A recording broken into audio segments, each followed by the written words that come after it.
Bueno, buenas tardes a todos. A nosotros nos correspondió el tema de estructura y límites de las comunidades y nuestro grupo está conformado por José Leandro Osorio, Pablo Andrea Pozo, Geraldine Gómez y Julián Guzmán. Así que comencemos. Mi nombre es José Leandro Osorio Orozco, soy estudiante de la Facultad de Educación del programa Licenciatura en Lenguas Extranjeras. Para comenzar debemos comprender qué es una comunidad. En términos ecológicos, una comunidad comprende diferentes tipos de poblaciones que habitan en un ambiente común, un tiempo y un espacio geográfico determinado. Dentro de las poblaciones se establecen diferentes interacciones, como lo son la depredación, la competencia o el parasitismo.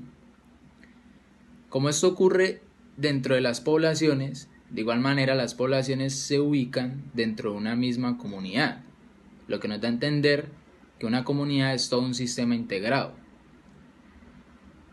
Entonces, el principal reto que enfrenta un ecólogo es poder delimitar esa comunidad, para así poder comprender cómo funciona. Es decir, el ecólogo debe elegir cierto tipo de población que se encuentre dentro de esa comunidad para poder estudiarla.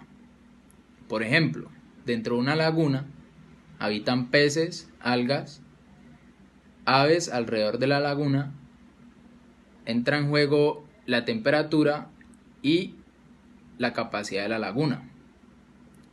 Dentro de la laguna se establecen diferentes interacciones, por ejemplo, de depredación de peces por las aves y de algas por los peces.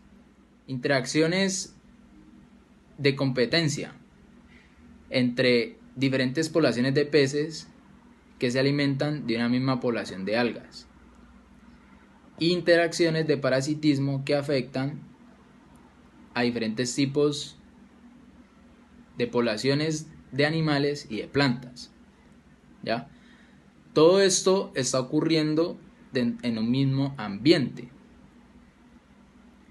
Además, la temperatura de la laguna varía dependiendo de las diferentes estaciones a lo largo del año. Y también si hay árboles alrededor de la laguna que paren los rayos ultravioleta del sol.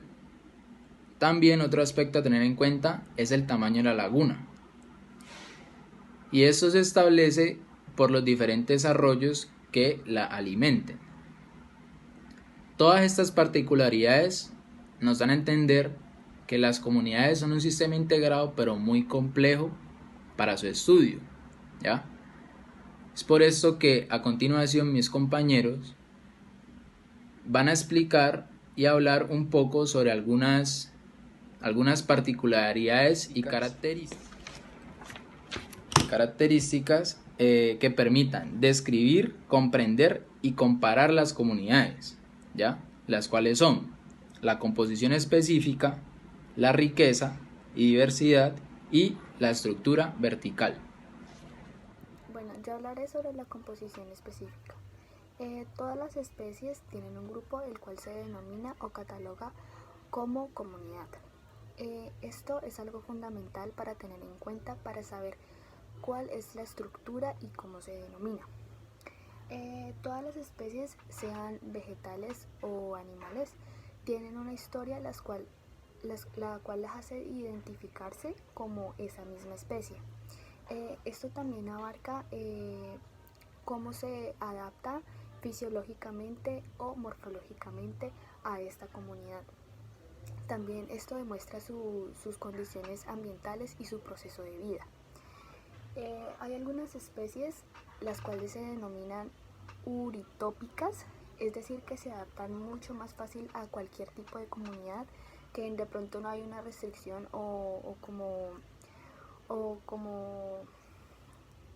sí, o sea, como una restricción para poder adaptarse a esta comunidad independientemente de que no sea la misma especie.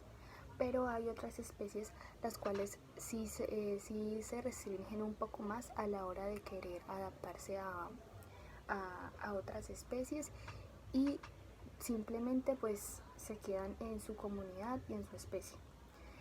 Un ejemplo de esto puede ser el hecho de que en la Antártida no hay muchas especies de animales, solamente son los osos polares o los pingüinos, pero son muy pocos.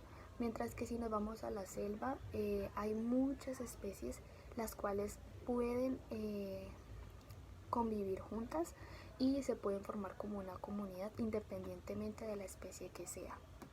Riqueza y diversidad. Para conocer la riqueza y diversidad de una comunidad es necesario hacerse estudios taxonómicos, es decir, de clasificación, para identificar las especies y a qué familia corresponden correctamente. Las comunidades suelen estudiarse mediante muestras. Para determinar una comunidad completa, las especies comunes, las especies abundantes o detectar las especies raras. Depende del número de cantidad de muestras que se recojan y a medida que se reconoce un número mayor de especies hasta que este número total se estabiliza. El diseño de muestreo es de pocas cantidades de muestras, se identifica las especies comunes y las especies abundantes, y del número mayor de muestras se identifica las especies raras. Un dato para añadir es que no siempre se conoce el nombre de la especie.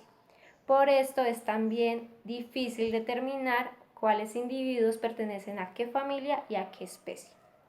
La riqueza es la complejidad estructural, es decir, el número total de especies presentes en una comunidad. Hay que aclarar que la riqueza no identifica o no indica cuáles especies son raras o cuáles son comunes. Esto lo hace la diversidad, ya que la diversidad es el porcentaje de uniformidad, es decir, igualdad o semejanza de una especie en una comunidad. Bueno, a mí me correspondió el tema de estructura vertical. Esta propiedad se refiere al número de estratos o capas en el que se distribuye el total de especies a lo largo de un eje vertical. Un ejemplo es que en una pradera puede contener dos estratos, uno de pastos altos y otro de pastos bajos.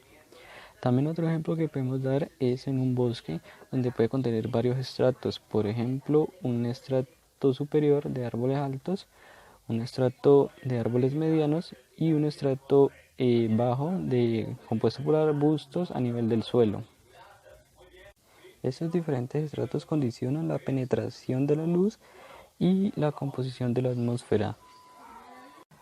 Ahora voy a mostrarles una imagen para que quede un poco más claro.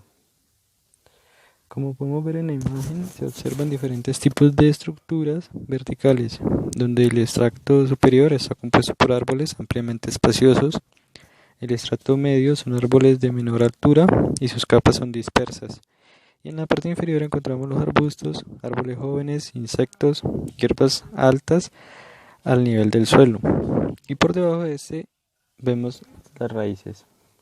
Ahora sí, espero que todo haya quedado claro y pasamos a la parte de las preguntas o dudas que ustedes tengan.